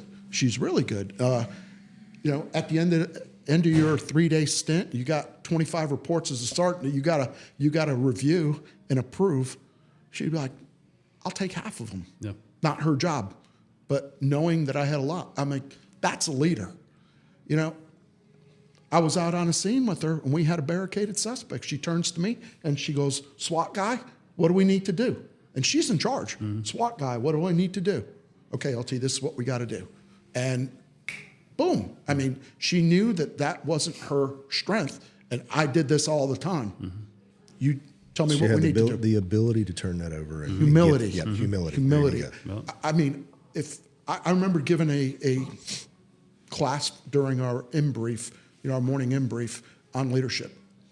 And I went down all the different traits that I thought were important for us as officers. And one of the guys goes, "You're describing the LT to a T, because she's good." And I'm like, "I know she is." And, I still look at her as that leader, and I've elevated her from, I didn't want to work to her, but I would work for her again in a heartbeat, because she was a good leader, truly. And, her husband's not a bad dude either. oh, Todd David was awesome, Yeah. and they're polar opposites. Oh, yeah. And they're Yeah. polar opposites. Yeah. That's the funny part, That is a factual statement. Yeah. There are Rachel two ends is of the spectrum. outgoing and bubbly, and Todd's. Yeah. But you always knew where Todd stood, and you I do. respect that out of him. He's one of those guys that if I was a leader on a shift, I'd want about 10 of. Yep, absolutely. On my shift. Yeah, because he's a great dude. Yeah. Well, Pete, we're going to kind of close things out, but looking back at things we've talked about today, and even some things that we haven't talked about, and I'm not going to ask this question to say, what advice would you give to people who want to be leaders? Because everybody that wants to be a leader don't do it for the right reason. That's right. But for people who are going to wind up in leadership positions, what advice, as a command sergeant major with 23 years in the U.S. Army and as a leader in the law enforcement sector also, what single point of advice would you give them? Try and make it a better place that you came into. When you leave, can you honestly say, is it better now than it was when I got here? If you can say yes, you've done your job. That's probably the best way to describe leadership. You want to come in and you want to make it a better place, training your replacements to take your job. You want to leave a positive legacy. Exactly. For your name, for your family, for your agency, for your profession. Yeah. What you guys got? Y'all got anything else? Man, that was That's good. outstanding. Yeah. Pete, man, I can't thank you enough for coming on. I appreciate it. Absolutely. Come here. We would like to get some more of your stories from, I got as some stories. we can talk about them. So We'll I'd talk love about some of to. them offline, maybe. Yeah, I'd love to talk. Have you back on the show. At a future episode. But man, that was good. I got a lot out of that. Yeah. I got some Me things too. that I didn't know about you. But that was really good. If it's all right with you guys, I'm gonna go ahead and close this out. Yeah. Amen. So I do want to sit there and continue to add, go to our Facebook page, Shepherd Station. We do have the ability for you guys. What we're trying to do, we're trying to grow this show. We're trying to grow our the impact that we hope this show has for our listeners and everybody out there. We have the ability now for you to donate, and it's not that we're asking for money, but we're asking for money. It does cost, to continue to do these things. It takes a little bit of funding. We thank you for the support that we've had. It's been overwhelming, and I think I speak for all of us. We thank you a lot, man. It's a pleasure and an honor for us to be able to do this. I know we all love it. Andy and I talk quite regular about it, and it's become one of the things that's driving him. It's a blessing to be able to have this platform, to be able to share faith and experience and things that we want to see happen too. Absolutely. In the future, and people that we want to touch. Is like we said before, if the Lord only has us to touch one person out of 1,000 episodes of this so-called podcast we're doing here, we don't have any idea what we're actually doing yet. We're just doing it. So we're just kind of taking it step by step and learning a little bit every single episode that we do. But if we can only touch one person for Jesus Christ, if we can only touch a few people and inspire them to become better people, if we can inspire people to become public servants, if we can inspire people to become leaders in their community, in their church, in their families, in their organizations, then we've done what we were called to do. We always have to remember, and I've got a bad habit of this. We keep looking at our Spotify thing and our YouTube thing and say, oh, we've had this many people look at this. We've had this many people look at this and all. And it's just like the thing I said before from the interview that I heard one time. It said, God doesn't call us to be successful. He calls us to be faithful.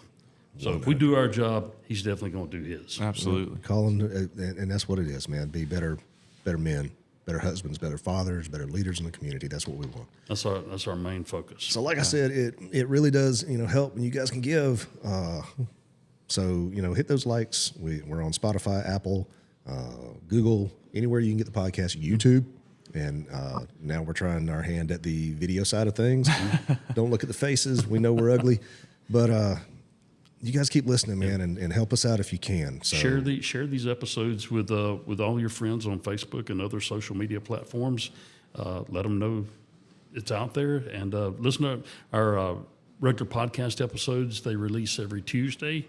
And then our Crime Chronicles, little stories from our law enforcement careers, they release, they're shorter. They're probably 10, 12, 14 minutes, and they release every Friday. And listen to those, because those are fun for me and Andy. We enjoy doing that. Still like to reminisce. We're a couple of has-beens pretty much, but still like to sit around and reminisce every once in a while.